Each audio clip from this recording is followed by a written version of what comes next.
What's going on, guys? My name's Ross Moorhead. I'm the owner of Classy House Productions here in Carrollton, Texas. I'm also the inventor of the Classy House Productions GlowMount. It's basically going to be a solution for your air ride controller to be able to hard mount it into the vehicle. That's going to be for Airlift 3P3H, Airlift V2, as well as AccuAir. So today we're going to go through an installation process to be able to show you how to install it properly. Very easy to install. I get a lot of questions on how to install it, but it's really just a simple positive ground electrical connection, and then basically deciding where you're going to mount it in the vehicle and then how you're going to mount it in the vehicle. So we're going to go through the process on the 2015 Mustang, which will be very similar to most cars because the mount is universal. So here we go. Now before we install it, just going to give you a quick little rundown on what does come with the package. Obviously the controller's not going to come with the package, but that should be included with your air ride kit that you have purchased. So first piece is going to be the main portion, which is going to be the actual glow mount. It's carved out of 1/2-inch acrylic. The LED strip is RGBW. I get this question a lot. People will receive it and say, why is only half of my LED strip lighting up? Well, 1/2 is designed just for the white LED, and the other side is going to be RGB. So that way you can have a true white whenever you select the white feature. Second is going to be the Bluetooth module. Basically this will communicate with your phone via the Bluetooth application. So that way you can control all the colors and the features via Bluetooth. You're also going to include a little baggie of 3M tape as well as 4 screws. These screws are meant to go through these mounting holes in case you wanted to screw it to a bracket or a piece of wood, or into your dash, or some type of paneling inside the vehicle. And then lastly is going to be the power ground harness, which this plugs directly into the Bluetooth module. So very simple. Basically you just split this wire and then you'll find a power and then a ground. That basically takes you through everything that comes with the kit. Okay, so now we're inside the vehicle. So first things first that I like to do is go ahead and find a location that we're going to mount the glow mount.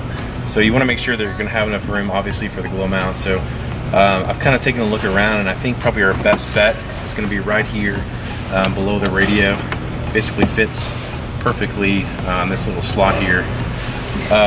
So now that we know our location, we're going to go ahead and find a good routing for our wiring, because you're going to have the RGBW harness from the glow mount, and then you also have the controller cord that runs to the back of the controller as well. So the next step is going to be routing the wiring to our fuse box, to our 12-volt switched fuse.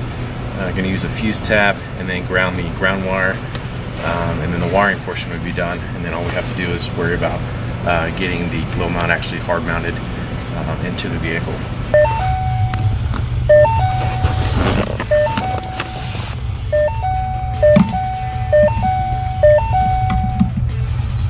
That one does. That one does.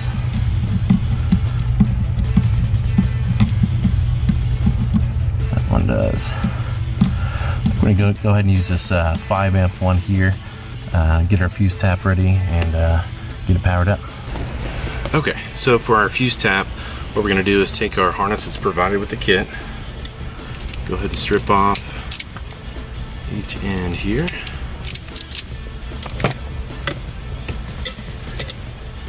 and then take our power wire. I'm going to put it into this fuse tap here.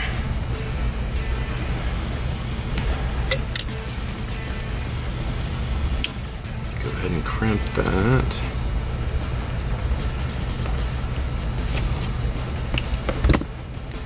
Make sure it's snug, and we can load our fuses, and then whichever fuse that you had taken out of the fuse box is going to go into that first slot there,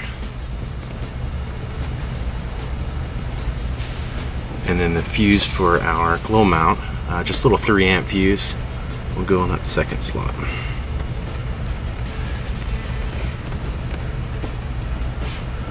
Okay.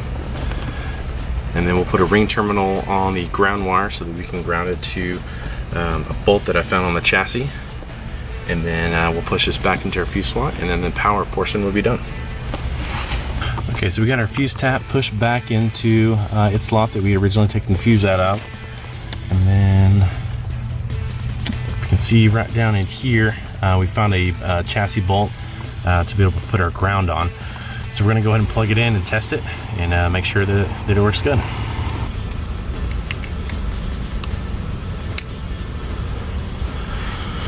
Okay, so now we're going to go and turn the key back on and make sure it works. We went ahead and ran our wiring from the GlowMount underneath this trim panel, along the plastic piece there, and then underneath the carpet, and then on down around underneath the carpet as well, all the way to the fuse box.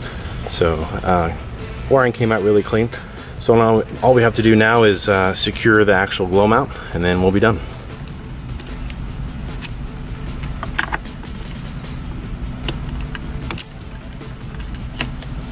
Also hard trying to do this without getting in the way of the camera.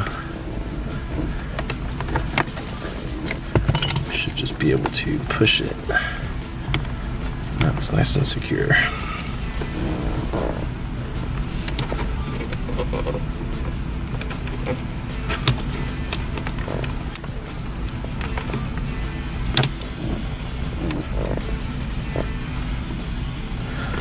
Some people might think it's ghetto or not quality using the 3M tape like this, but the unit being so light and me not wanting to drill into someone's dash if I can keep from it, it actually works very well. As long as you clean that surface like we just did. Give it a nice little press so it adheres. And voila, we now have a unit that we can use. A lot of people also get the question is, how do you rotate the screen orientation? There's just 2 screws on the back of the controller that hold the pad in. So take the 2 screws out and then orientate it how you're wanting it. Then you just have to go into the Bluetooth app, do a firmware update, and then tell the application which side you want the keypad to be on. So we'll do that. We'll get this cleaned up with all the fingerprints off of it, and then show you the final product. Firmware update complete, and we are good to go.